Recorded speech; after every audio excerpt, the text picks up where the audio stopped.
चला, good morning सगळ्यांना.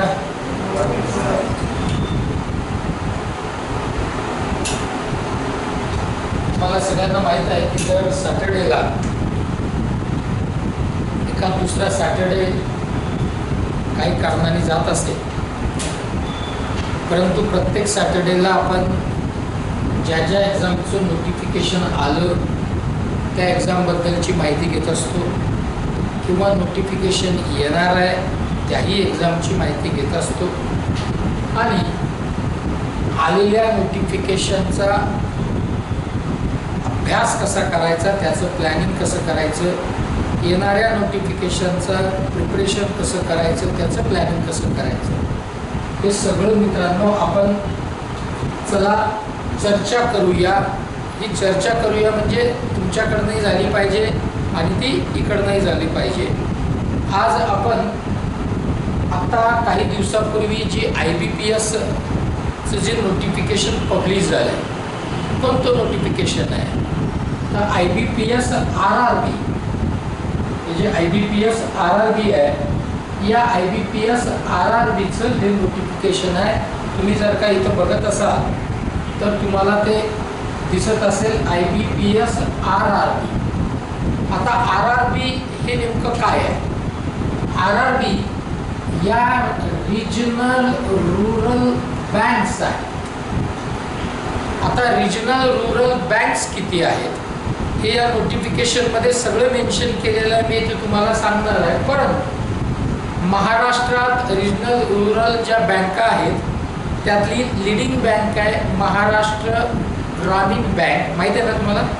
महाराष्ट्र ग्रामीण बँक ती एक आहे आणि दुसरी विदर्भ कोकण ग्रामीण बँक. या दोन बँका या लिडिंग बँका आहेत महाराष्ट्रातल्या रूरल बँकांच्या. मग वेगवेगळ्या स्टेटमध्ये वेगवेगळ्या रूरल बँका आहेत. आता या रूरल बँकांमध्ये आणि बाकीच्या बँकांमध्ये काय फरक आहे हे मी तुम्हाला सांगणार आहे. सॅलरीत किती फरक असतो तेही तुम्हाला सांगणार आहे. कोण या एक्झामसाठी क्वालिफाय आहे तेही सांगणार आहे. एजचा क्रायटेरिया काय आहे, नेमकं क्वालिफिकेशन किती लागतं, फॉर्म कसा ऑनलाईन तो फिलअप करायचा आहे, या सगळ्या ज्या हे आहेत म्हणजे हे सगळे जे पॉईंट्स आहेत हे आपण आजच्या या चला चर्चा करूया याच्यामध्ये डिस्कस करणार आहोत. नोटिफिकेशन जे पब्लिश झालेलं आहे ते स्केल 1 IBPS RRB म्हणजे रिजनल रूरल बँक, स्केल 1 म्हणजे ऑफिसर आणि असिस्टंट म्हणजे क्लरिकलचं हे नोटिफिकेशन ऑलरेडी पब्लिश झालेलं आहे. बोर्डेज करिअर अकॅडमीच्या टेलिग्राम चॅनलवर हे नोटिफिकेशन त्याची PDF जशाच तशी आहे.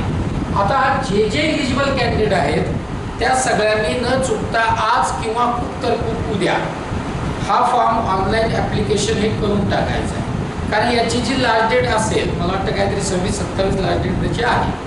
तर तुम्ही जर शेवटच्या क्षणाला जर का याचं ऑनलाईन ॲप्लिकेशन करायला गेलात तर बऱ्याच वेळेस ती वेबसाईट हँग होण्याची दाट शक्यता असते. खूप वेळेस तो प्रॉब्लेम होतो आणि मग ते राहून जातं. आणि बऱ्याच वेळेस बऱ्याच कॅन्डिडेटचा हा एक प्रॉब्लेम असतो. मला असं बघण्यात आलं आहे, ऐकण्यात आलं आहे, खूप फोन येतात, ते विचारतात की बोर्डे सर आम्ही हा फॉर्म ऑनलाईन म्हणजे फिलअप करायला पाहिजे का मयूर नाही पाहिजे. तो मोबाईल आतमध्ये टाकून देतो, हे का नाही, तो मोबाईल आतमध्ये टाक, तुझा टाक आतमध्ये टाक. तर हा फॉर्म फिलअप करायला पाहिजे का नाही पाहिजे, करायला पाहिजे तर का पाहिजे, नाही करायचं कारण असण्याचं तर तसं कारण काही मला तरी दिसत नाही. परंतु या सगळ्या गोष्टींचं डिस्कशन मित्रांनो आपण करणार आहोत. चला सुरू करून टाकू, चला चर्चा करूया. आजच्या या एपिसोडमध्ये आपण IBPS RRB स्केल 1 आणि स्केल 2 चं पूर्ण नोटिफिकेशन आपण डिस्कस करणार आहोत. आता हे जे IBPS आहे, IBPS दरवर्षी असं म्हटलं जायचं, खूप जणांना वाटत होतं. मी स्वतःही त्याचा एक व्हिडिओ केला होता की शक्यता अशी आहे की 2022च्या मिडमध्ये किंवा एंडमध्ये CWE होईल अशी शक्यता आहे. असं व्हिडिओ मी सुद्धा केलेला, खूप जणांनी केलेला, परंतु त्याचे सध्या तरी काही मला म्हणजे काय म्हणतात उसकी कुछ आसार नज़र अभी तक तो नहीं आ रहे हैं. पता नहीं आगे क्या होगा, पण ठीक आहे. आता फार आपण त्या याच्यावर डिस्कस करण्यापेक्षा की ती CWEची एक्झाम होणार आहे का नाही आहे याच्यापेक्षा आता आलेलं जे आहे त्याच्यावर आपण डिस्कस करूया. या IBPSने ऑलरेडी नोटिफिकेशन पब्लिश केलेलं आहे. आता याची जी वेबसाईट आहे ऑफिशियल वेबसाईट, ही ऑफिशियल वेबसाईट तुम्हाला इथं बघायला मिळत असेल. तुम्ही बघत असाल www.ibps.in या ऑफिशियल वेबसाईटवरच IBPS बद्दलचे जे इन्फॉर्मेशन आहे ती तुम्हाला ऑफिशियल वेबसाईटलाच बघायला मिळेल. इकडच्या तिकडच्या वेबसाईटवर बऱ्याच वेळेस फेक न्यूज सुद्धा असतात है ना. म्हणून कोणती म्हणजे IBPS असून देत, SBI असून देत किंवा कुठलंही नोटिफिकेशन असून देत, जोपर्यंत ऑफिशियल वेबसाईटला काही न्यूज येत नाही किंवा ते नोटिफिकेशन पब्लिश होत नाही तोपर्यंत ते खरं आहे का खोटं आहे असं मानण्याचं काही कारणच नाही. खरं तेव्हाच जेव्हा ऑफिशियल वेबसाईटला ते असेल ना, तू इकडून बसली तरी चालते. आता ही त्याची वेबसाईट आहे www.ibps.in. इथे जाऊन तुम्हाला मित्रांनो हा ऑनलाईन ॲप्लिकेशन करावं लागेल. आता याच्यामध्ये हे जे ऑनलाईन ॲप्लिकेशन जेव्हा तुम्ही करणार आहात तेव्हा तुम्हाला मित्रांनो आता हे जे नोटिफिकेशन पब्लिश झालं आहे हे नोटिफिकेशन स्केल 1, स्केल 2, स्केल 3 या 3 पोस्ट आहे वेगवेगळ्या. तुम्ही कुठे एलिजिबल आहात हे मी सांगणार आहे, कोण एलिजिबल आहे तेही सांगणार आहे. आणि ग्रुप बी मध्ये म्हणजे हे ग्रुप ए जो आहे तो ऑफिसर स्केल 1, 2, 3 आणि ग्रुप बी मध्ये ऑफिस असिस्टंट मल्टीपर्पज म्हणजे क्लरिकल मल्टीपर्पज असं हे नोटिफिकेशन आहे. खूप भलं मोठं 10 पेजेसचं हे नोटिफिकेशन आहे. त्यातल्या त्यात आपल्या जे कामाचं आहे म्हणजे याच्यात एवढं डिस्कशन करणं तसं ॲसच काही फार सोपं असणार नाही किंवा आपल्याला तेवढा वेळी मॅनेज होणार नाही. त्यामुळे आपल्या जे कामाचं आहे त्याच्यावर मात्र आपण काय करणार आहोत की डिस्कशन करणार आहोत. आता इथे बघा, येस पुढे जाऊ आपण. हां, या बँका आहेत, या बँका आहेत या एवढ्या स्टेटमधल्या, मला आता त्याचं नाव आठवत नाही आहे. मी औरंगाबादला असणारा, प्रॉपर नागपूरचा असणारा, पण त्याचं GPA का काहीतरी सरनेम त्याचं होतं आणि तो IBPS RRBची एक्झाम त्यांनी क्लिअर केली. बऱ्याच एक्झाम क्लिअर करायचा पण तो मी का सांगतो आहे, पण इंटरव्ह्यूला तो जायचा पण त्याचं सिलेक्शन होत नव्हतं म्हणण्यापेक्षा कमी पडायचं असं आपण म्हणून कुठेतरी थोडं होतं.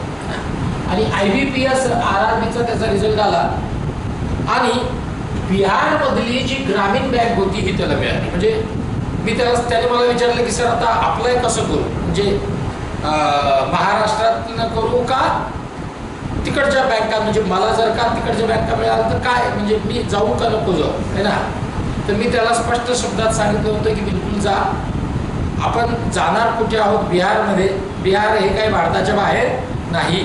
जर बिहार आणि UPचे जर का 23-23 वर्षाच्या मुली औरंगाबादला जर SBI मध्ये बघायला मिळतात, औरंगाबादला जर का महाराष्ट्र ग्रामीण बँकेत बघायला मिळतात, औरंगाबादच्या जर का इन्कम टॅक्स ऑफिसमध्ये जर का बघायला मिळतात, औरंगाबादच्या जर का सेंट्रल एक्साईजमध्ये जे CGST आहे तिथं जर का बघायला मिळतात, औरंगाबादमध्ये असणाऱ्या एखाद्या तालुक्याच्या ठिकाणच्या पोस्ट ऑफिसमध्ये जर का ते ऑफिसर म्हणून बघायला जर का मिळत असतील, CID आणि CBI ऑफिसर म्हणून जर का ते महाराष्ट्रातल्या पुण्या मुंबई जर का बघायला मिळत असतील, तर महाराष्ट्रातला जर अभिजित एडके, मकरंद माने, दीक्षा अभंग किंवा श्रावणी देशपांडे, श्वेता सुखदने किंवा तो गौरव चव्हाण, पारिक कुणाल, वृषाली पांडे, आदित्य सोळसे किंवा आपला आनंद जगदाळे, ऋषिकेश बोरुडे, त्यानंतर सुशील थोरात जर का बिहारमधल्या पटण्यातल्या एखाद्या गावात जर का बँकेत जात असतील आणि ते जर का इकडे येत असतील, पण त्यांना जर का काही प्रॉब्लेम नसेल तर आपल्याला काही प्रॉब्लेम असण्याचं कारण आहे का? अजिबातच. कारण आपण जाणार कुठे, भारतातच ना, बिहारमध्ये म्हणजे कुठे, भारतातच ना. आणि मी त्याला जॉईन व्हायला सांगितलं आणि चमत्कार बघा तो जॉईन झाला. मी त्याला सांगितलं जॉईन होतो, जॉईन झाला. मी त्याला हे सांगितलं होतं जॉईन व्हायचं. हुशार माणूस आधी आपली एक जागा सेफ करतो आणि मग पुढच्या जागांचा शोध घेतो. तू जॉईन हो, जॉईन झाल्याच्या नंतर लक्षात ठेव, आपल्याला इथंच थांबायचं नाही आहे. इथंच म्हणजे बिहारमध्ये नाही, UP मध्ये नाही, त्या पोस्टवर थांबायचं नाही आहे. आपल्याला पुढच्या पुढच्या पुढच्या पोस्टकडे बघायचं. म्हणजे याच्यापेक्षा वरती तो जॉईन झाला आणि 6 महिन्यात म्हणजे त्याचं प्रोबेशन बहुतेक संपलं असेल आणि त्याच्यानंतर त्यांनी SBIची एक्झाम क्लिअर केली. तो SBIचा PO झाला. बिहारमधनं 8 महिन्यात रिटर्न आला आणि आता सध्या तो ज्या तालुक्यात होता त्या तालुक्यापासून फक्त 15 किलोमीटर त्याची पोस्टिंग आहे. रोज सकाळी जर 10ला बँक असेल तर 15 मिनिटाच्या अंतरावर त्याचं ते गाव आणि त्याची ती बँक आहे. म्हणजे जर 10 वाजता जर का बँकेला त्याला रिपोर्टिंग करायचं असेल तर तो 9:30ला निघतो, 9:45ला पोहोचतो, 10 वाजता रिपोर्टिंग करतो. बँक सुटल्यानंतर यायला त्याला घरी 15 मिनिटं लागतात. मला त्यांनी सांगितलं, सर IBPS जॉईन केल्याचा फायदा हा झाला की इंटरव्ह्यूमध्ये मी तिकडे असणाऱ्या मी केलेल्या कामाचा मला त्या इंटरव्ह्यूमध्ये खूप फायदा झाला. थोडं कधी मी काय बोलतोय म्हणून आता असा प्रश्न विचार, खूप SMS येतात मला रोज. 12:30 वाजता मला रोज SMS चेक करेपर्यंत याचा SMS आला, त्याचा SMS आला. अभी अपना ESIC UDC का रिजल्ट लग गया सर, कट ऑफ इतना था, मला एवढे मार्क मिळाले, कम्प्युटर स्किल टेस्टला जाऊ का नको? का नको जाऊ? का नको जाऊ? तू काय डिस्क्वालिफाय झालाय का? तू मेन्स क्लिअर केली ना, फेज 2 क्लिअर झाला ना, मग कम्प्युटर स्किलला जाऊ का नको जाऊ हा काही प्रश्न नाही ना. तू क्लिअर झाला म्हणजे तू गेलंच पाहिजे ना. तुला कोणी सांगितलं हे कॉन्फिडेन्शियल ESICचं की तुला जर का 4 मार्क जास्त असतील त्या कट ऑफ पेक्षा तर तुझं सिलेक्शन होणार नाही? हे कॉन्फिडेन्शियल तुला सांगितलं कोणी? आणि झालं तर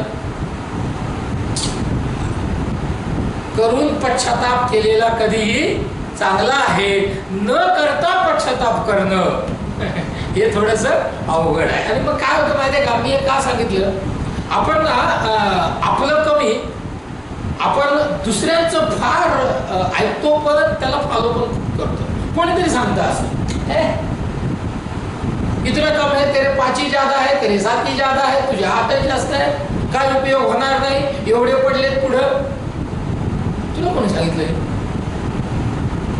त्या कमेंटवरनं आपण कन्क्लुजनवर येतो का? जे त्या वेगवेगळ्या ॲप्सवर आणि वेगवेगळ्या त्या साईटवर जे कमेंट्स येतात, हे बघा, कमेंट्स करणारे जेवढे सिन्सिअर असतात तेवढे रिकामे पण असतात ना. मी झालो नाही, इतरांचं होऊ नाही या मानसिकतेतनं सुद्धा करणारे असतात. आणि ज्यांना काहीच मिळालेलं नसतं, ज्यांना काही न करता सगळं पाहिजे असतं, ते सुद्धा तिथं कमेंट करणारे असतात. याचं भान आपण जर का ठेवलं तर प्रॉब्लेम येत नाही. आणि मग म्हणून हे या मी बँका तुम्हाला का दाखवतोय की तुम्हाला माहित पाहिजे आपल्याला जायचं सगळीकडे आहे, भारतातच जायचंय ना. तो कुठल्या कुठल्या बँका आहेत आता हे बघा, या वेगवेगळ्या स्टेटमध्ये आता खूप आहेत. इथे तुम्ही जर का बघत असाल तेलंगणा, हे आंध्र प्रदेश ग्रामीण विकास बँक, आंध्र प्रगती ग्रामीण विकास bank, Arunachal Pradesh rural bank, बघा खूप आहे. किती आहे बघा आता या बँका किती आहे? जवळजवळ 43 पार्टिसिपेट बँका आहेत या सगळ्या. त्यातल्या तुम्हाला महाराष्ट्रात ही विदर्भ कोकण ग्रामीण बँक हेड ऑफिस आहे आपलं नागपूरला. हेड ऑफिस कुठे आहे? नागपूरला. आता बऱ्याच जणांचा हाही प्रश्न असतो की बाबा मी जर का तेलंगणाला गेलो, मला तर काय तिकडे तर काय आपली मराठी आमची मायबोली आहेच, तिचा अभिमान आम्हाला असलाच पाहिजे, तो आहेच हे ना. तिकडे गेल्यानंतर कसं काय व्हायचं? काय होणार तिकडे गेल्यानंतर?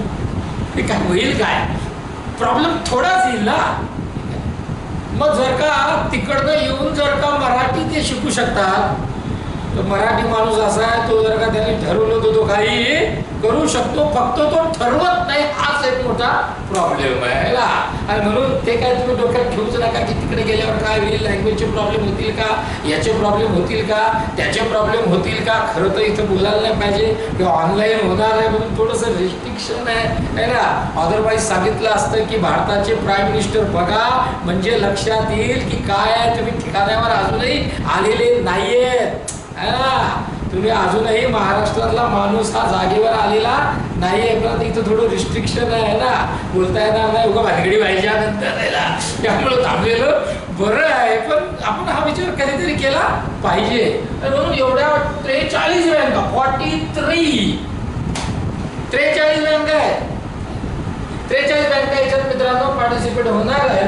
पण आता हा आपल्याला महत्वाचा असणार आहे, सर मी याच्यात इलिजिबल आहे का नाही, माझं काय होईल का नाही, मग सिलेक्शन होईल का नाही. विचारच खूप आहे, विचारच खूप आहे. आपण ना म्हणजे मला मी नेहमी म्हणतो की एवढा विचार करण्यापेक्षा जर का 3दा ॲव्हरेज रिपीट केलं का नाही ते ॲव्हरेजचे मार्क्स तरी मिळतील ॲटलीस्ट.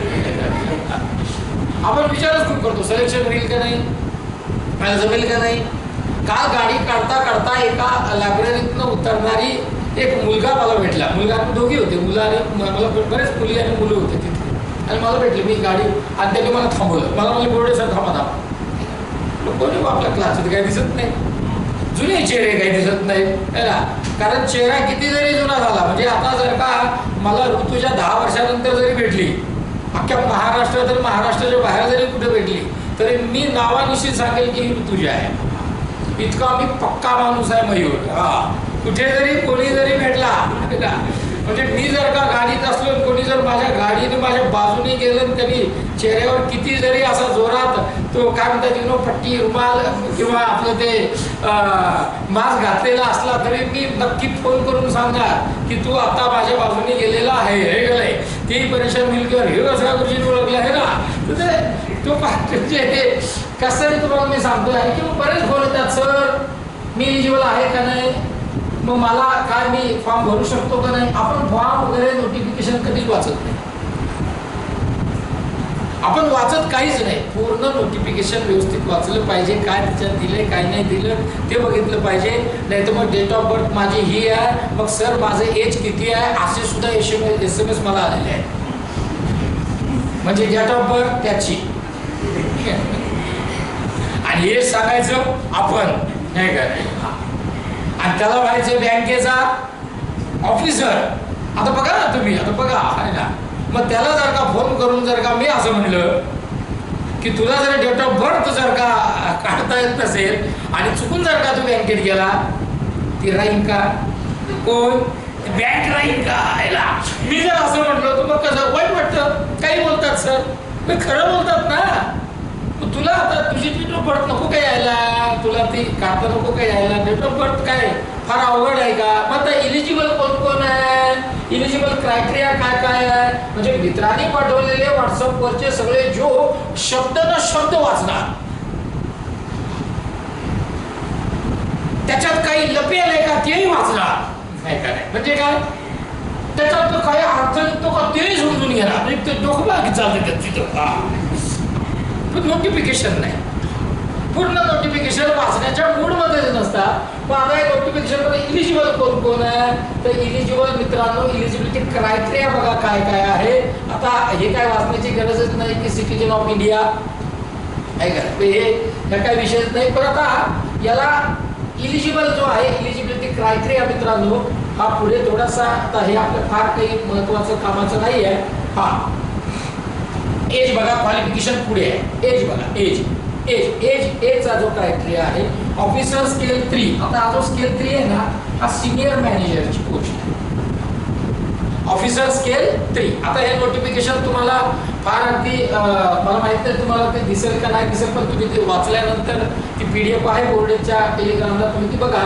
तर ती स्केल 3 ची ही सिनियर मॅनेजरची पोस्ट आहे. आता याच्यात एज काय आहे, अबाउट 21 इयर्स बिलो 40 इयर्स. 21 वर्षापेक्षा जास्त, 40 वर्षापेक्षा कमी.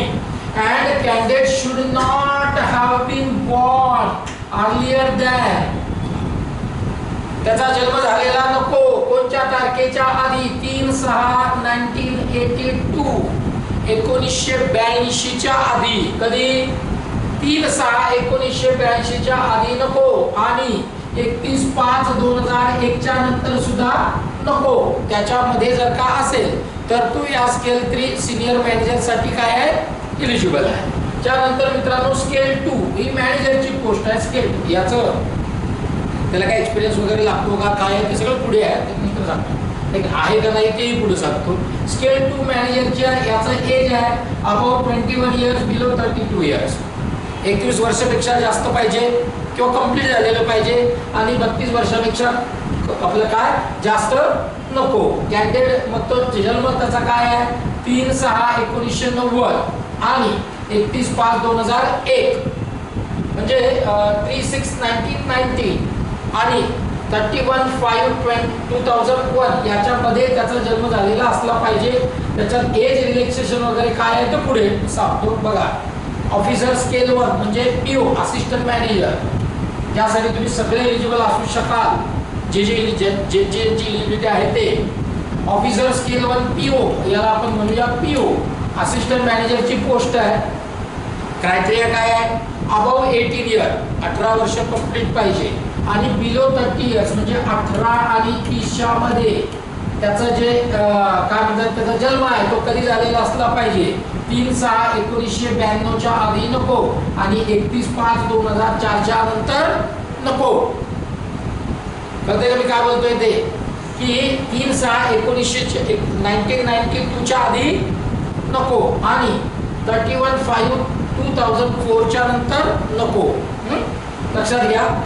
त्यानंतर ऑफिस असिस्टंट म्हणजे क्लरिकलची जी पोस्ट आहे त्याच्यासाठी 18 वर्ष कंप्लीट पाहिजे, 28 वर्ष वयापर्यंत देता येईल. आता हे जे एज आहेत ना, हे जे 30 आहे 32 आहे तिकडे जे 40 आहे, हे एज रिलॅक्सेशन जे आहे हे ओपन कॅटेगरी आहे. म्हणजे एज जे आहे ना, जे कॅन्डिडेट ओपन कॅटेगरीचे आहेत म्हणजे कॅटेगरीमध्ये नाही आहे त्यांचं एज आहे आणि एज रिलॅक्सेशन जे आहे कॅटेगरीचं ते पुढे आहे. मग आता जे क्लरिकलची जी पोस्ट आहे 2/6/1994 च्या आधी नको आणि 1/6/2004 च्या नंतर नको. आले लक्षात, म्हणजे जन्म झालेला त्याच्या नंतर नसावा. त्यानंतर मित्रांनो आता ज्या अंडर ग्रॅज्युएट आहेत त्यांनी सुद्धा हे नोटिफिकेशन फार काळजीपूर्वक यामुळे नीट ऐकलं पाहिजे आणि बघितलं पाहिजे की याच्यात फार काय असं चेंजेस होणार नाही जेव्हा तुम्ही ग्रॅज्युएट झालेले असाल है ना. म्हणून नीट समजून घ्या आणि त्याप्रमाणे तयारीला लागायला हरकत नाही. मग आता याच्यात एज रिलॅक्सेशन मित्रांनो, काय एज मध्ये काय सूट आहे तर जे शेड्यूल्ड ट्राईब आणि शेड्यूल्ड कास्ट आहे एसटी आणि एसटी, जे वरती एज दिलेलं आहे त्याच्यामध्ये 5 वर्ष हे एज रिलॅक्सेशन आहे एससी एसटी कॅन्डिडेटसाठी. म्हणजे जर 28 असेल तर 28 + 5, 30 असेल तर 30 + 5, 32 असेल तर 32 + 5, 40 असेल तर 40 + 5. आले लक्षात तुमच्या, नीट लक्षात घे, बारीक समजून घे. ओबीसी, आता ओबीसी जे आहे म्हणजे अदर बॅकवर्ड जे क्लासेस आहेत त्याच्यासाठी एज रिलॅक्सेशन आहे 3 इयर्स. पण मित्रांनो याच्यात खूप महत्त्वाचा पॉईंट आहे जो खूप लोकांना अडचणीचा येतो जेव्हा डॉक्युमेंट व्हेरिफिकेशन होतं, ते म्हणजे कास्ट सर्टिफिकेट. आता या कास्ट सर्टिफिकेटमध्ये तसं आता अशा म्हणजे 2014च्या नंतर 15च्या 40 नंतर आता त्याचप्रमाणे कास्ट सर्टिफिकेट सुद्धा त्याच गव्हर्नमेंटने जो म्हणजे या नोटिफिकेशनमध्ये जो परफॉर्मा दिलेला आहे त्याच्यातच ते कास्ट सर्टिफिकेट पाहिजे असतं.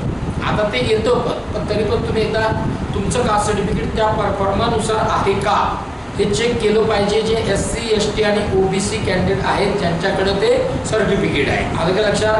ते जर त्या फॉर्मॅटमध्ये नसेल तर मग मात्र तिथं ते थोडासा प्रॉब्लेम येतात, ते एक्सेप्ट होत नाही, एक्सेप्ट करत नाही का, ते तुम्हाला माहीत नसेल तर सांगून टाकतो. आता याच्यामध्ये जे काय म्हणता येईल ना त्याला की जे PWDचे कॅन्डिडेट आहेत त्यांना 10 इयर्स हे काय त्याला हे आहे काय एज रिलॅक्सेशन आहे. एक्स सर्व्हिसमॅन जे आहेत त्यांना पण वेगवेगळं आहे. ज्या विडोज आहेत किंवा डिवोर्सी आहेत त्यांचं पण इथं वेगवेगळं हे एज रिलॅक्सेशन दिलेलं आहे, त्यांना वयातली सूट आहे. त्यानंतर मित्रांनो आता क्वालिफिकेशन, सर नेमकं आता मी हा फॉर्म भरू शकेल का, कोण कोण. आता प्रॉब्लेम मला एक फार 25 वर्षापासून मी बघतो आहे जे ग्रॅज्युएट नसतात त्यांना फॉर्म भरायची फार हौस असते, आणि हे जेव्हा ग्रॅज्युएट होतात तेव्हा ते लूज होतात, पंक्चर. आणि आता जेव्हा ते फर्स्ट इयर सेकंड इयरला असतात ना, येऊ विचारणार तिकडे. म्हणजे आता ते जे बुक नाही का, ते अजून आलं नाही ना, रोज विचार सर कधी येणार कधी येणार, आणि आलं तर पहिला पेपर सॉल्व्ह केला, दुसरा नाही केला, तिसरा केला, चौथा नाही केला, पाचव्याला घरी गेला, सहाव्याला गावाकडे गेला, सातव्याला आजारी पडला, आठव्याला यायला जमलंच नाही, नवव्याला गाडी पंक्चर झाली नाही का नाही, दहाव्याला तो पंक्चर झाला. एवढे प्रॉब्लेम. पण येईपर्यंत म्हणजे त्याला पाहिलं की असं वाटायचं की अख्खा जगाचा अभ्यास याच्या डोक्यावर राहील, हा कितीकच करणार आहे आता आहे ना. हे मी 25 वर्षात अनुभव माझा तुम्हाला सांगतो. पण हे कोण असतात माहिती आहे का, जे करणारच नाही आहे. जो गरजता है वो कभी बरसता नाही, और जो बरसता है वो कभी करणारा कधी बोलत नाही, बोलणारा कधी करत नाही. हा इतिहास आहे, हे मी नाही सांगत, हा इतिहास आहे. म्हणून मग इलिजिबिलिटी क्रायटेरिया काय आहे, तर आता जे अंडर ग्रॅज्युएट आहेत त्यांना तर हा फॉर्म भरता येणार नाहीच आहे. लगेच नाराज, निराश, आला असता तर भरता. थांब ना थोडस, अरे भाऊ 1.5 वर्षानंतर तो हा कार्यक्रम होणारच आहे ना, तुलाही फॉर्म भरायचाच आहे ना. तेव्हा मात्र अजिबात नाही, त्याच्या मागं लागू लागू घरचे परेशान.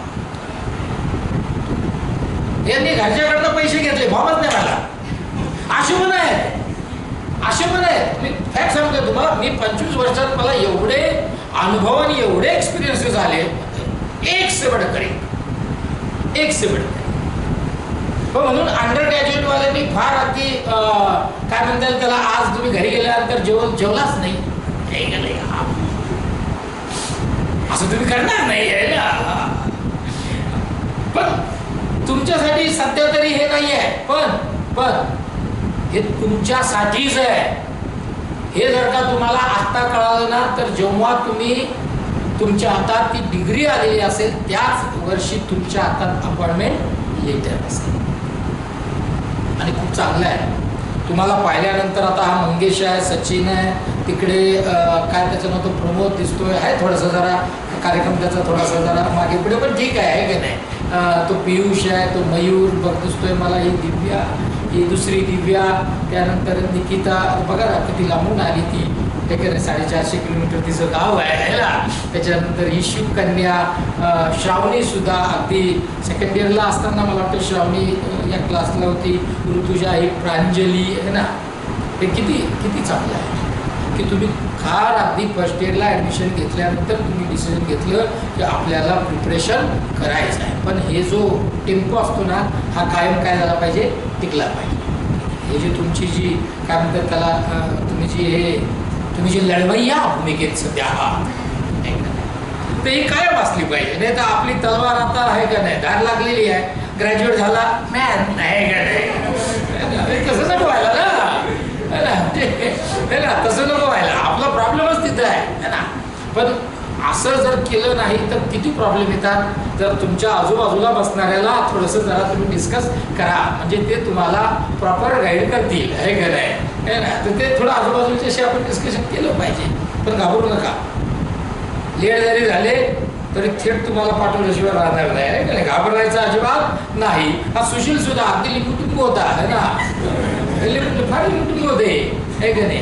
तेव्हा जेव्हा झालेले ते आहे का नाही, ते काय साधी थोडी येते, खतरनाक येते. पण नंतर त्याच्या लक्षात आलं इथं काय आपण चालणार नाही, बाबा खराब आहे का नाही. मग ते मग काय इलिजिबिलिटी क्रायटेरिया काय आहे ऋषिकेश, तर याचा जो इलिजिबिलिटी क्रायटेरिया आहे, जर क्लरिकलची पोस्ट आपल्याला जर का त्याला अप्लाय करायचं आहे तर एनी ग्रॅज्युएट शुड अप्लाय. कोणताही ग्रॅज्युएट अप्लाय करू शकतो. सर माझं लास्ट सेमिस्टर आहे, माझं थर्ड आहे, माझं फोर्थ आहे, मी फर्स्ट सेमिस्टरला अप्लाय करू का, नको करू आत्ताच, तू इलिजिबल नाही आहे, करून पाहतो, कर मग. हे माझं काय सांगू, काय कराय कशाला करतो अप्लाय, आता तू इलिजिबल नाहीच आहे ना, मग अप्लाय करतो कशाला. नाही देऊन पाहतो, प्रॅक्टिस होईल, घरी करणार. प्रॅक्टिसच करायची नाही, मग घरी करणार, पेपर सॉल्व्ह करायचे ना, खूप मॉक आहेत ते देणार है ना. बोर्डे सर देणार आहेत 2 बुक, आता रोज दे, रोज कर, अनालिसिस कर, आहे का नाही. सरांना येऊन भेट, ते दाखव की आज हे केलं ते केलं. मी तिकडे बघलं की वरतूनच गायब होते, तिकडून पळाला पळाला पळाला, आहे का, कुठे प्रमोद ती गाडीला किक मारली,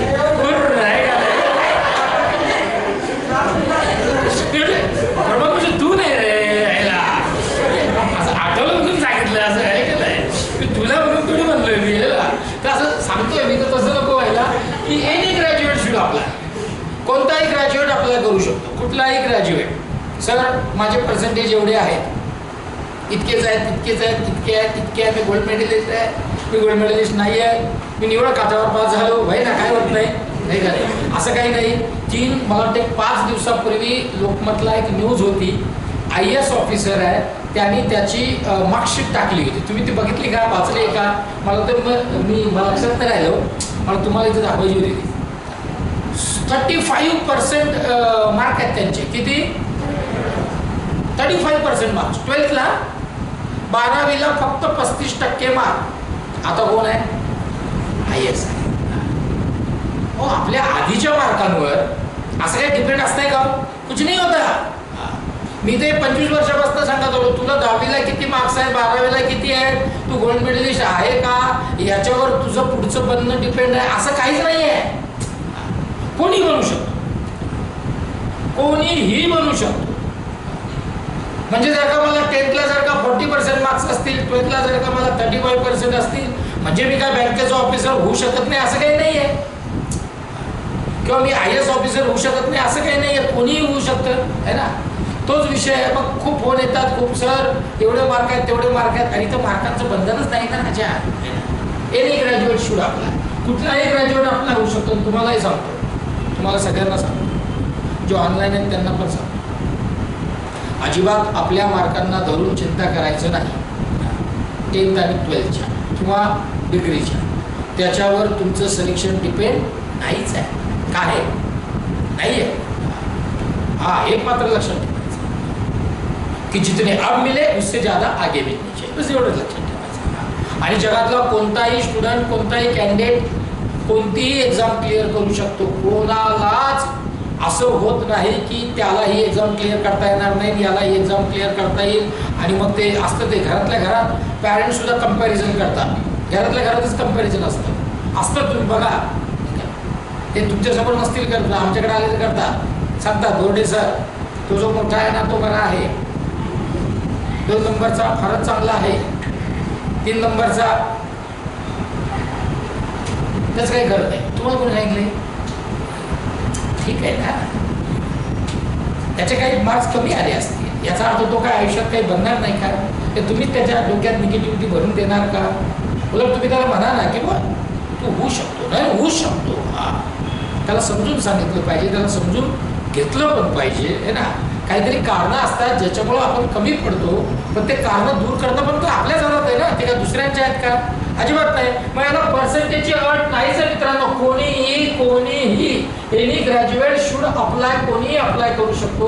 लोकल लँग्वेजला प्रिफरन्स आहे असं त्याचं म्हणणं आहे. परंतु म्हणजे इथं तसं नाही केलं, पण मी सांगतोय तुम्हाला, प्रोफिशियन्सी इन लोकल लँग्वेजेस, त्या लोकल लँग्वेजमध्ये तुमची प्रोफिशियन्सी, ते ठीक आहे, ते तर साहजिक आहे की एखाद्याला जर का तिकडं जर का त्याला जायची इच्छा आहे, त्याला जर का त्या लँग्वेजमध्ये त्याचं कमाल नसेल तर थोडासा त्याचा नंतर विचार होऊ शकतो, परंतु त्याचा होणारच नाही असं अजिबात नाही. हे तुम्ही असं इथं काही दिलेलं नाही आहे, किंवा तुम्हाला जर का तेलंगणा म्हणजे तेलुगू येतच नाही तर तुम्ही तिकडे येऊच शकत नाही असं काही आहे का दिलेलं. हा, त्यांनी हे मात्र जरूर दिलं की बा ते थोडासा प्रिफरन्स त्यांना असू शकतो, पण तुम्हाला मिळणारच नाही असं काही मेन्शन केलंय का, असं कधीच कोणी करत नसतं. आणि म्हणून any graduate should apply. Working knowledge of computer हे जवळजवळ तुम्हाला सगळ्यांनाच असतं. म्हणजे काय, तुमच्याकडे MSCITचं वगैरे सर्टिफिकेट पाहिजे का, टॅली केलेलं असलं पाहिजे का, केलेलं असलं पाहिजे का, मला हे आलेलं असलं पाहिजे का, काहीच नाही.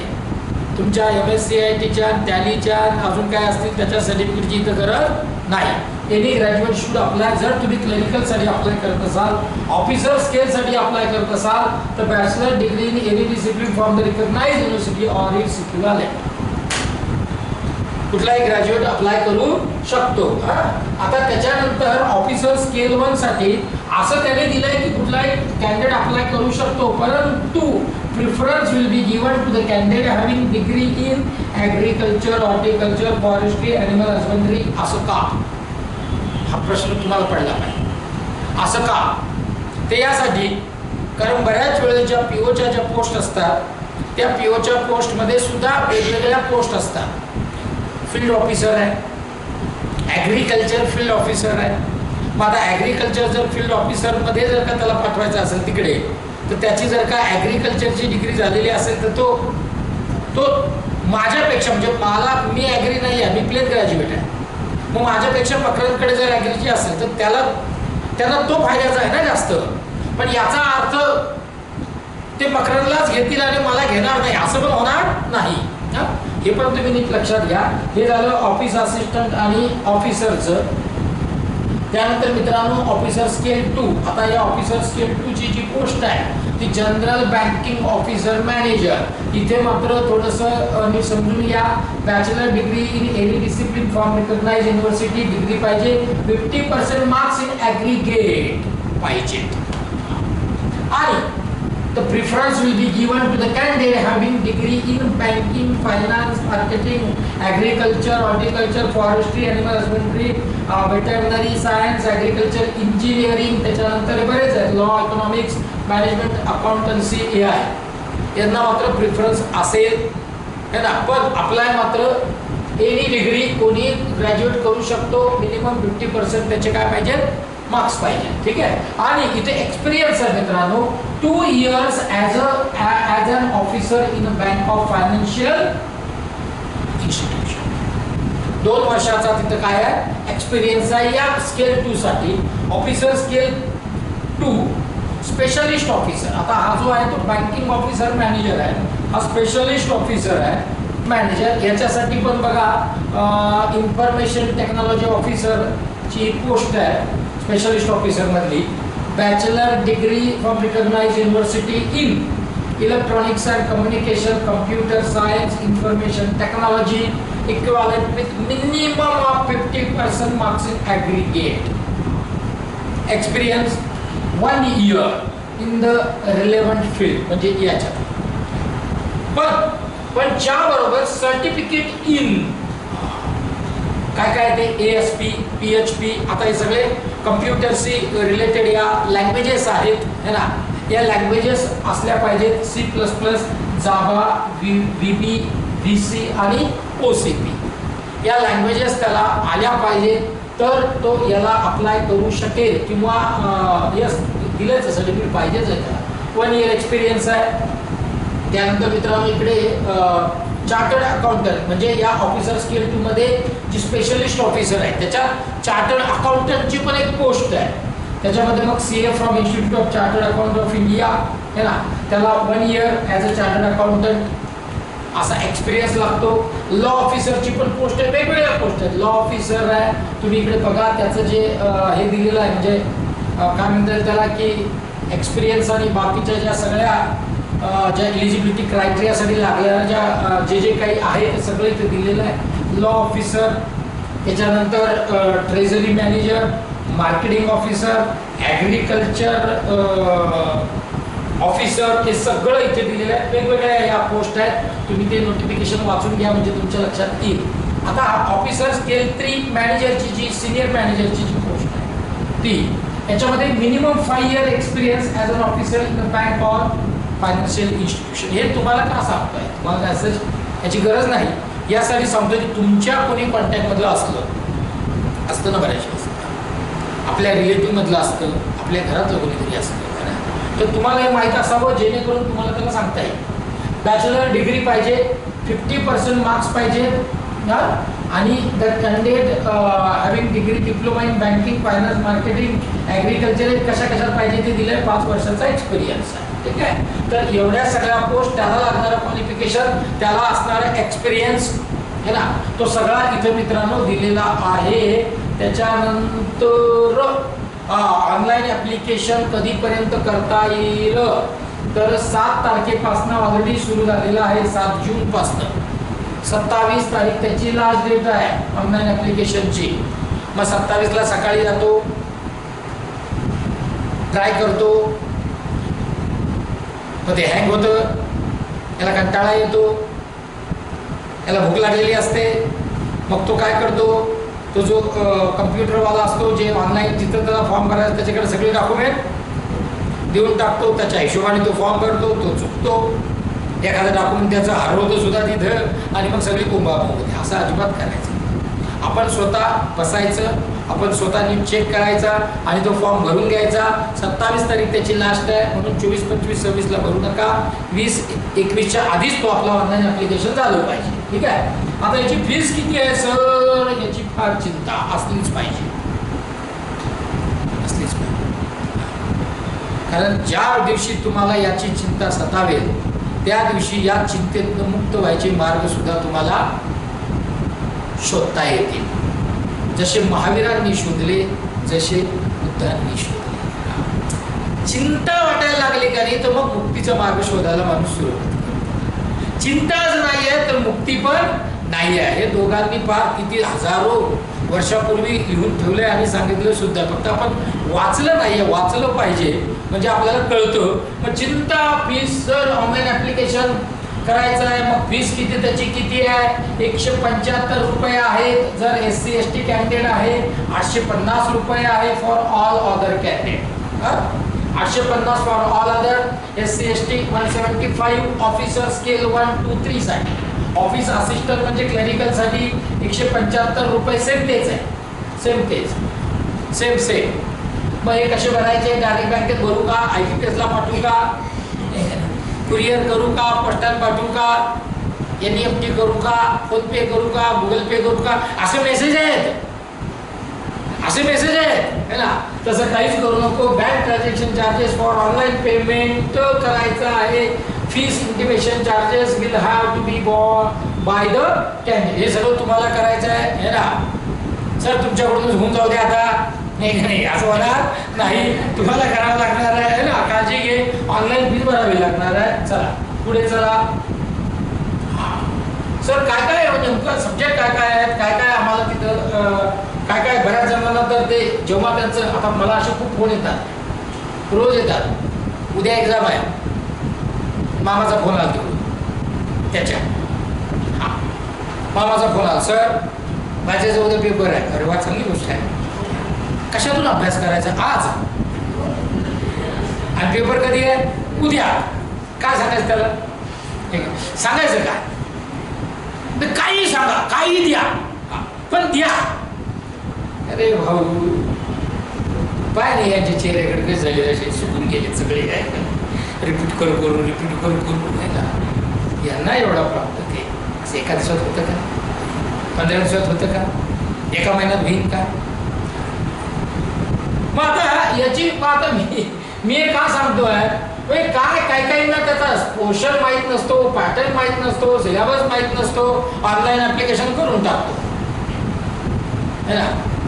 म्हणजे शिवकन्यांनी केला म्हणून दिव्यांनी करायचा, दिव्यांनी केला म्हणून श्वेतांनी करायचा, श्वेतांनी करायचा म्हणून दिव्यांनी करायचा, मागच्या तिकडच्या मग लक्ष्मीने करायचा.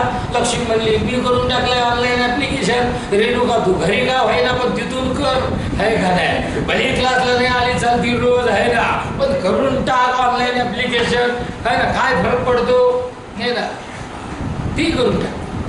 का, लक्ष्मीने केला. मग रेणुकाला काय प्रॉब्लेम आहे आला, जर लक्ष्मीने केला असेल तर रेणुकाला काय प्रॉब्लेम आहे आला. आणि मग ते असं ते प्रॉब्लेम सुरू होतो. मग पॅटर्न काय तेच माहीत नसतंय. कॉल लेटर आल्याच्या नंतर काही शोधायला सुरुवात करतात. मग या बुक्स छाया माया मग शोधाशोध सुरू होते. पुस्तक संपलेलं असते ऑलरेडी नाही का. कारण आपल्याकडे वाघोबा कमी आहेत का तुटून पडणाऱ्या अभ्यासावर आहे ना. ते ऑलरेडी सगळे बुक त्यांनी ते दुकानात काहीच राहत ते फिरता येते इकडं तिकडं. मग कोरटे सर काय आहे तुमच्याकडं, काय आहे आमच्याकडं, ढेकळं ते आमच्याकडे काय भेटणार तुला, एका दिवसाला आम्ही काय देणार तुला, आणि काय म्हणून तुला हे घे वाच झाला तू. हिला चांगल्या चांगल्यांची फोन येतात, मी तुम्हाला म्हणजे आता नाव नाही सांगणार, चांगले चांगले ज्यांना सगळं कळतं ते सुद्धा फोन करतात. असं काय करतात, तयारी फार पूर्वीपासून करायला लागते. ते पोर पण तिकडे काय झाले ते पण ते तर सुकलं ते आहे का नाही, पण ह्याच्याकडे आहे काय पुन्हा ते तो आमचा कुणाल सेकंड मधली नोटबुक काढली त्यांनी, म्हणजे काय त्याचं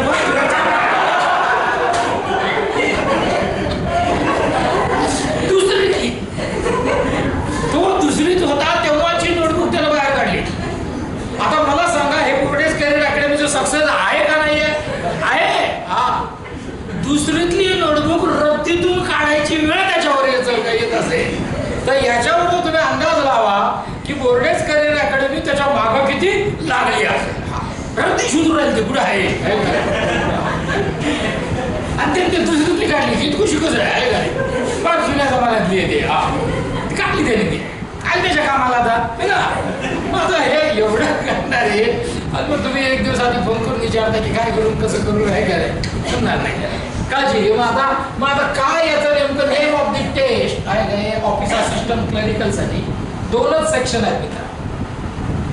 इंग्लिश नाहीच आहे, अरे बाप बरं झाले असं अजिबात म्हणायचं नाही. मेन्सला आहेच ना, तू कुठूनही सुट, तो इथून सुटला तरी तिथं अटकणार आहे, तिथून अटकला तरी इथं सुटणार आहे. म्हणजे कोणताही सब्जेक्ट तुला असं त्याला बायपास करून जाता येणारच नाही. काय घाबरायचं त्याला, इझी आहे ते सगळं. रिपीट करा, बाकी काहीच करू नका.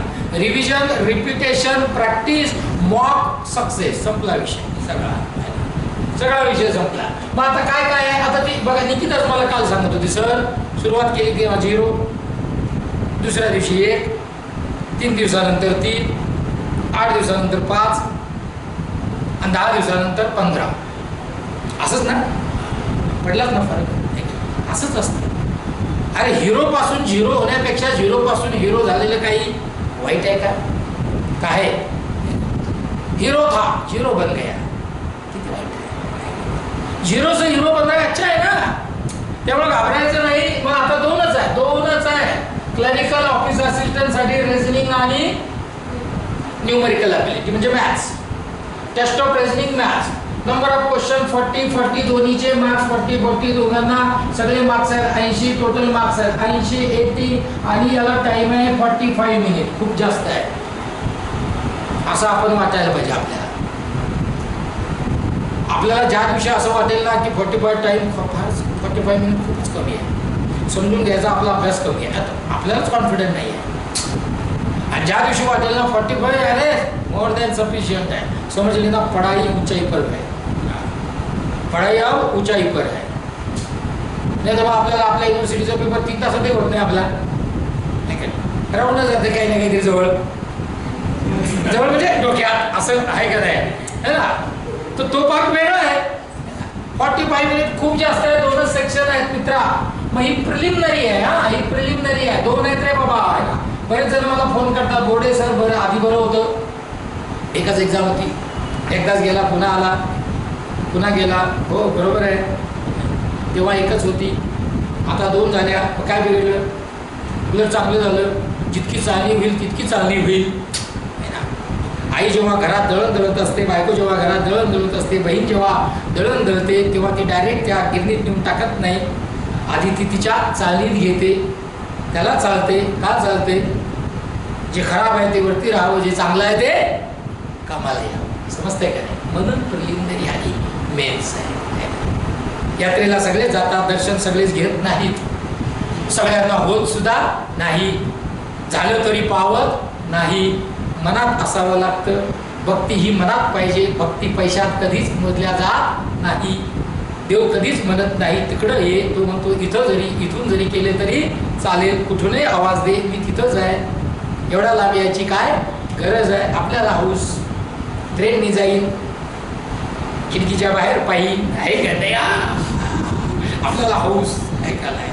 म्हणजे प्रॉब्लेम तिथं आहे ना. मग काय आहे नेमकं प्रिलिमिनरी मेन्स. आता एक प्रिलिमिनरी आहे 1, 2 2च सेक्शन आहे मित्रा, 2च आहे. एक क्वांट आणि दुसरं म्हणजे मॅथ्स आणि दुसरं 45 मिनिट आहे क्लरिकलला. इथे ऑफिसरचं बघ राजा, ऑफिसरचं बघ. ए पिंटू, ऑफिसर स्केल बघ, रिझनिंग क्वांट दोनच सेक्शन आहे. पीओ 40 दोघांना मार्क्स आणि क्वेश्चन, 80 दोघांना मार्क्स आणि क्वेश्चन. 45 मिनिट 45 मिनिट याला सुद्धा. आता मित्रांनो, candidate for both post have to qualify in the board test by the securing minimum cutoff marks. आणि त्यांनी सांगितलं आहे की that is depending upon requirement category will be shortlist for online mains examination. Depend आहे ना त्यात.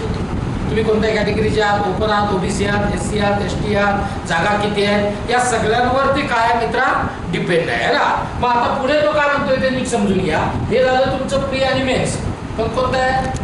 Officer scale 1 आणि scale आपला ऑफिस असिस्टंट म्हणजे क्लरिकल आणि कोणती पीओ स्केल 1 पीओ.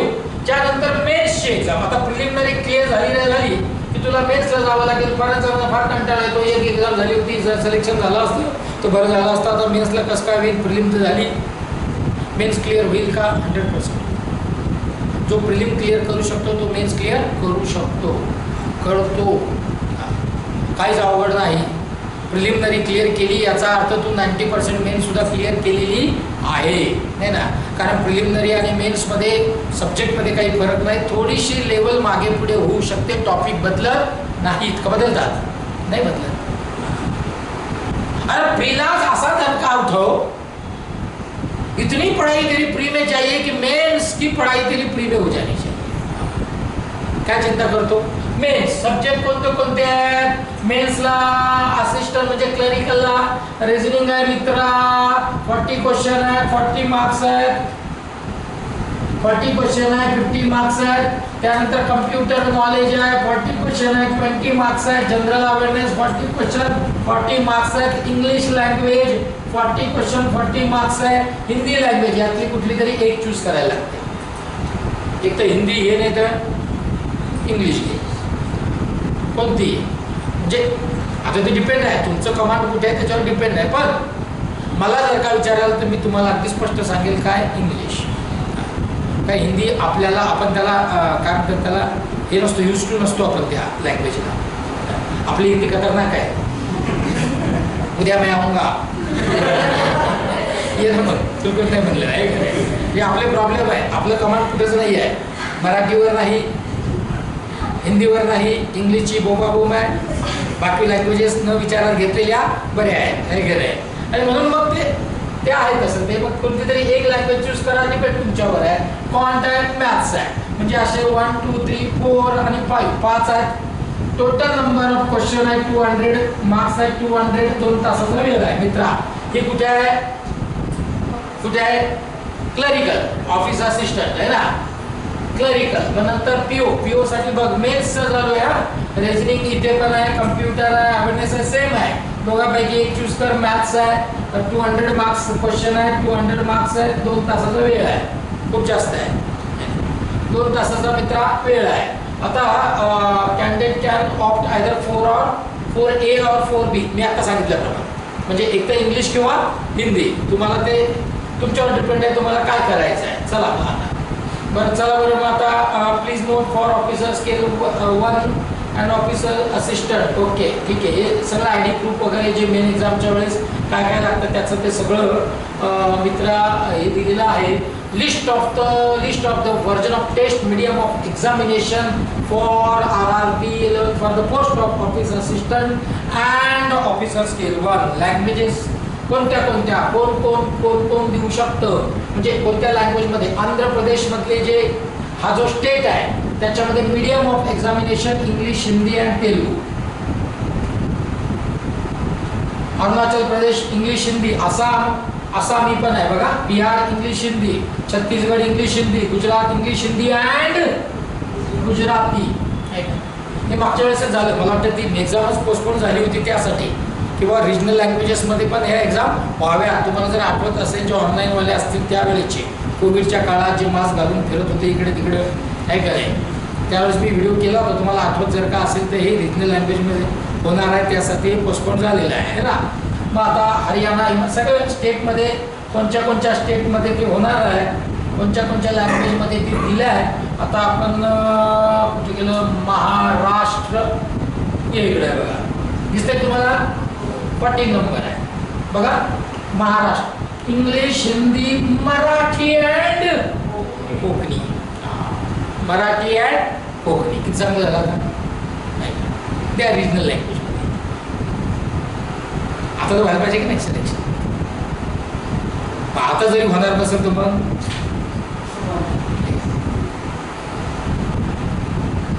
4 लँग्वेज मध्ये देत आहे, इंग्लिश, हिंदी, मराठी आणि कोकणी. म्हणजे गोवा वगैरे या साईडचे जर असेल तर ती कोकणी. तर कोकणी तशी मराठी मिक्स आहे ना, कोकणी. आता बघा इकडे मणिपूर आहे, बाकी सगळ्या स्टेटचं दिलेलं आहे. त्याला फार आपल्या कामाचं नाही म्हणून पुढे जाऊया. चला आता स्केल 2 जनरल बँकिंग, त्याच्यानंतर ऑफिसर स्केल, या सगळ्यांचा जो सिलेबस आहे तो तुम्ही नोटिफिकेशनमध्ये बघून घ्या. तर मित्रांनो, या पद्धतीचं हे सगळं हा IBPS RRB स्केल 1, स्केल 2 आणि स्केल 3 आणि बाकी सगळ्या या एक्झामबद्दलची ही इन्फॉर्मेशन आहे. हे झालं या सगळ्या त्या नोटिफिकेशन पब्लिश झालं त्याच्यामध्ये. आता असं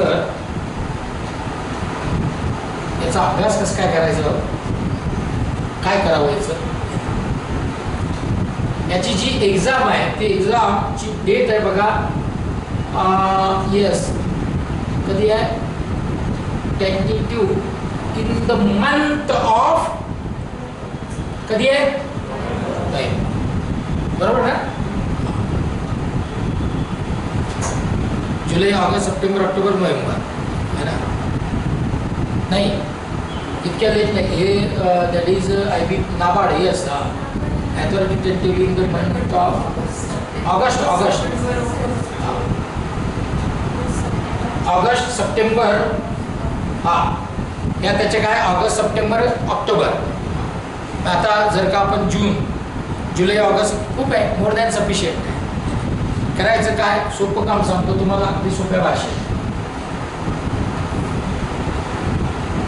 फार अवघड काम नाही आहे, अगदी इझी आहे. करायचं काय, इथे लिहितो नंबर 1 आजपासनं. आता जे जे एलिजिबल आहेत त्यांनी ऑनलाईन ॲप्लिकेशन करून टाका सगळ्यांनी, कोणी राहायचं नाही खाली, तसं सगळ्यांनी करून टाकायचं. करायचं काय,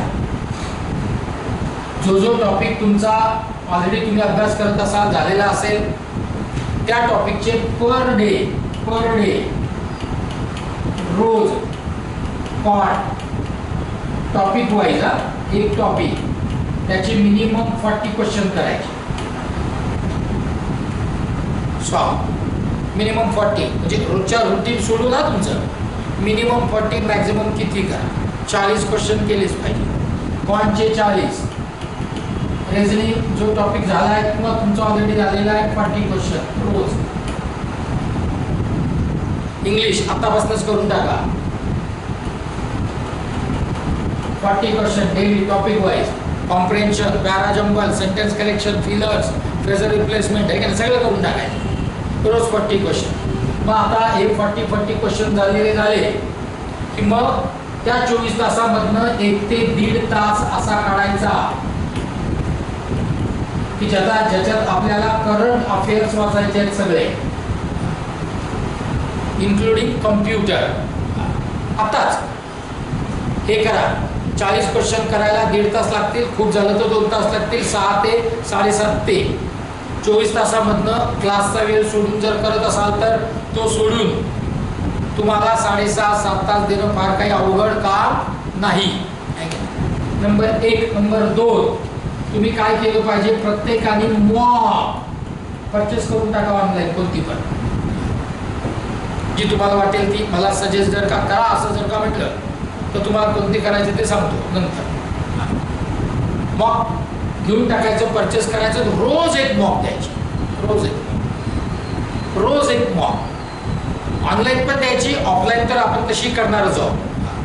बोर्डेजमध्ये ऑनलाईन पण होते, ऑनलाईन सुद्धा कंपल्सरी. तो बरेच जण येतात बघा, ती श्वेता येते, तो आनंद येतो, तो रोहित, त्याच्यानंतर आदित्य, हे कंपल्सरी, ही निकिता पण रोज देते, कंपल्सरी देतात, बरेच देतात. तुम्हाला पण द्यायचे. कधीपासून द्यायचे मी तुम्हाला सांगेल तेव्हापासून आपण ते सुरू करू, हे का नाही. ऑनलाईन मॉक पण द्यायची, ऑफलाईन तर तशी आपण सुरू करणारच आहोत. ऑनलाईन ऑफलाईन एक मॉक मात्र रोज दिली पाहिजे, ऑनलाईन आणि ऑफलाईन. बस एवढं करा. ऑगस्ट सप्टेंबर पर्यंत तुमचा प्रिलिमिनरीचा रिझल्ट येईल. मेन्सची सुद्धा बऱ्यापैकी तयारी. तर मग सगळं तुम्हाला समजलंय. नोटिफिकेशन व्यवस्थित यस नसतो मला कळालंय. जोरदार कामाला लागायचे. जे इलिजिबल आहेत त्यांनी फॉर्म ऑनलाईन ॲप्लिकेशन करून टाकायचे. ठीक आहे. तर मग आता इथे थांबूया. काही डाऊट असेल तर विचारू शकता. चला, थँक्यू व्हेरी मच. थँक्यू.